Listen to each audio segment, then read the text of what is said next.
Hello guys, नमस्कार। मैं हूं आपकी संजय यादव और हमारे संजय यादव अवधी ऑफिशियल चैनल में आप सबका स्वागत है। तो आइए, मैं आप सबके लिए बहुत प्यारा सा नवरात्रि गीत लेके आई हूँ। कैसा लगा तो आप लोग ज़रूर कमेंट बताइए।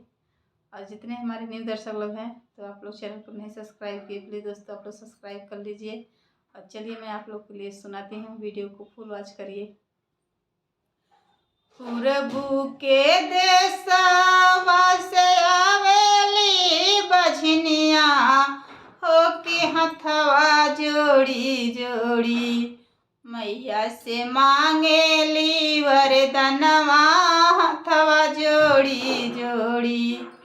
पूरबू के देशवा से आवेली बझनिया हो के हथवा जोड़ी जोड़ी मैया से मांगेली वरदनवा हथवा जोड़ी जोड़ी।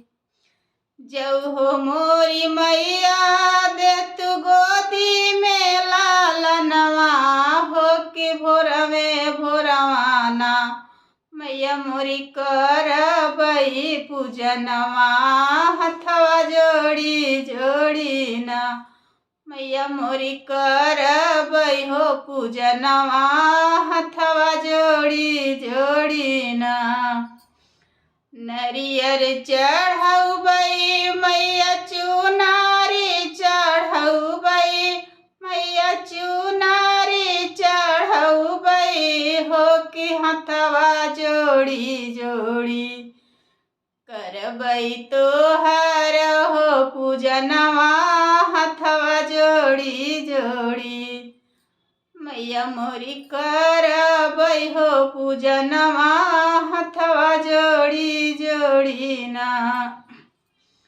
पूरबू के देशवा से आवेली बझनिया हो के हथवा जोड़ी जोड़ी मैया से मांगेली मंगनवा हथवा जोड़ी जोड़ी ना मैया से मांगेली मंगनवा हो के हथवा जोड़ी जोड़ी ना।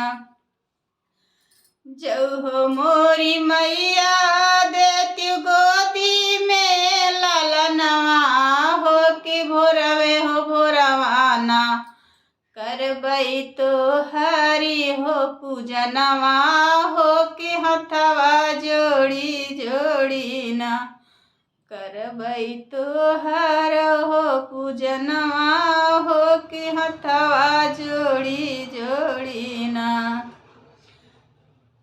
तोहके चढ़ौबई मैया गंगा जी कपनिया हो के गंगा जी कपनिया हो के हथवा जोड़ी जोड़ी ना मैया भोगवा हो लगैबई हो के हथवा जोड़ी जोड़ी ना मैया मोरी भोगवा हो लगैबई हो के हथवा जोड़ी जोड़ी ना।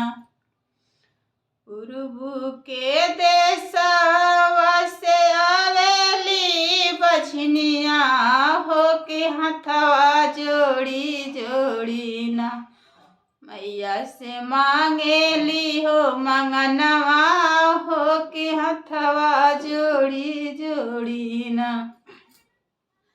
जो हो मोरी मैया देती गोदी में हो लालनवा हो के भोरवे भोरवाना मैया मोरी करबई हो पूजनवा हो के हथवा जोड़ी जोड़ी ना मैया हो करबई हो पूजनवा हथवा जोड़ी जोड़ी ना।